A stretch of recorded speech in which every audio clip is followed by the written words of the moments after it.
Спартакиаду по зимним видам спорта открыли в Якутске, а соревнования пройдут уже в 3 городах Якутии. Это Алдан, Нерюнгри и Якутск. Продлятся они до 12 апреля. Участники из 23 муниципальных образований поборются за награду в 7 видах спорта. Это шорт-трек, хоккей, сноуборд, северное многоборье, биатлон, лыжные гонки, горные лыжи и спортивное ориентирование.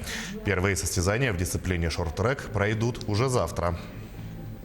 Мы принимаем не первый раз участие, да, но в этом году наш Алданский район постарался полную сделать команду, полную, да, там, допустим, экипировка, все купили, все сделали. Мы попытаемся выступить достойно на этой спартакиаде, на настоящих шорт-трековских коньках, будем так говорить.